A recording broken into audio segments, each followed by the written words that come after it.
The night was heavy with rain, each drop pelting against the cracked pavement as Maya hurried down the street, her old umbrella barely shielding her from the storm. Her legs ached from the double shift at the diner, and her mind was fixed on one thing: getting home to her little girl, who was probably curled up waiting for her. But then, out of the corner of her eye, she saw a man stumble near the bus stop. He collapsed suddenly, his body hitting the wet ground with a thud that was almost swallowed by the roar of thunder. For a second, Maya froze, her breath catching in her throat. People walked past, glancing for a moment before hurrying on, unwilling to get involved. Her heart clenched. Dropping her umbrella, she rushed to him, her knees soaking instantly in the dirty rainwater. His face was pale, lips trembling, one hand clawing at his chest as he gasped for air. "Sir, can you hear me?" she asked, her voice breaking with fear. There was no answer. Only the terrifying sound of shallow breaths fading. Panic rose, but instinct took over. She tilted his head back the way she'd once learned from a first aid pamphlet, pressing her palms against his chest and beginning compressions, counting under her breath. The rain drenched her hair, her uniform stuck to her skin, but she didn't care.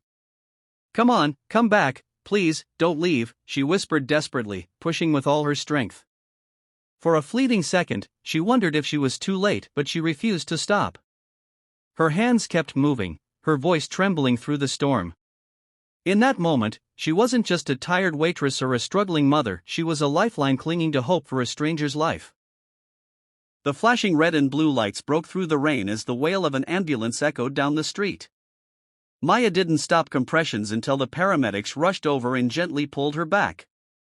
Her chest heaved, her hands trembling, and only then did she realize how cold she was, soaked through from head to toe. One of the paramedics checked the man's vitals and gave a sharp nod. "He's got a pulse. Weak, but he's here.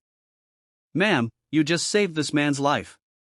Maya's breath caught, relief crashing into her all at once.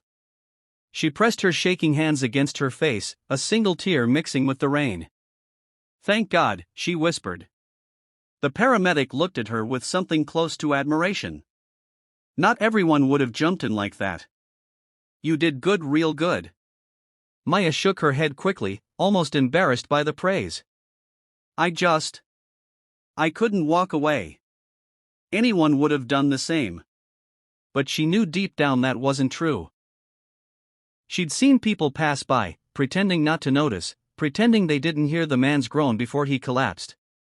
She glanced around now, faces hid under umbrellas, eyes looking elsewhere. The world kept moving, as if nothing had happened. The paramedics lifted the unconscious man onto a stretcher, securing oxygen over his face. His features looked calmer now, less twisted in pain, but still pale, fragile. Something about him made Maya pause. He didn't look like the kind of man who belonged sprawled on a dirty sidewalk in the rain. There was a quiet strength in his jawline, an aura she couldn't explain, but she shook the thought away. One of the medics called out, "You coming with us? We'll need your details for the report." Maya took a step back, clutching her bag. She thought of her daughter waiting at home, the bills stacked on the counter, the early shift she couldn't afford to miss. "No. I just tell him to be okay," she murmured. Before they could ask more, she turned and ran down the street, her shoes splashing through puddles. Behind her, the ambulance doors closed, carrying the man away. She didn't look back. She didn't know his name. She didn't know his world. All she knew was that she'd done what she could, and that was enough. What she couldn't have known was that the stranger she left behind wasn't just a man fighting for his life, he was someone whose life was about to change hers forever. The hospital room was quiet except for the steady beep of the heart monitor. Daniel stirred awake, his chest aching but his lungs pulling in steady air, something he hadn't been sure he'd ever feel again. The blur of the rain, the panic, the darkness, it all returned in fragments. But more than anything, he remembered her. A woman's voice, soft and urgent, whispering through the storm, "Come on, come back, please, don't leave." He remembered the pressure of her hands against his chest, the determination in her touch. Whoever she was, she had pulled him back from the edge. When a nurse came in to check his vitals, Daniel rasped, "The woman, where is she?" "The one who helped me." The nurse looked puzzled. "The bystander?" She left before we got her name. She didn't even wait for thanks. Daniel's brow furrowed.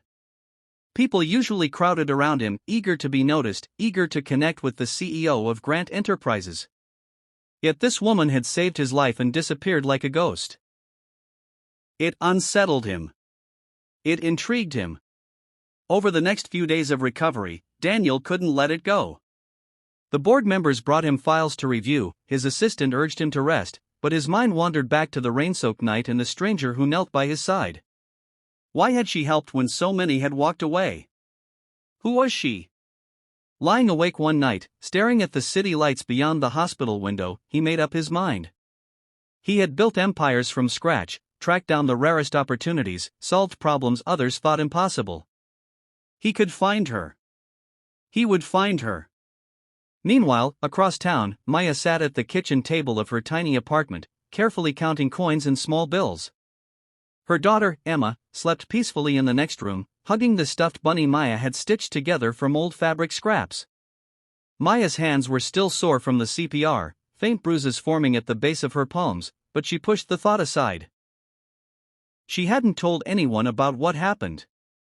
It felt too surreal, like a moment pulled out of someone else's life.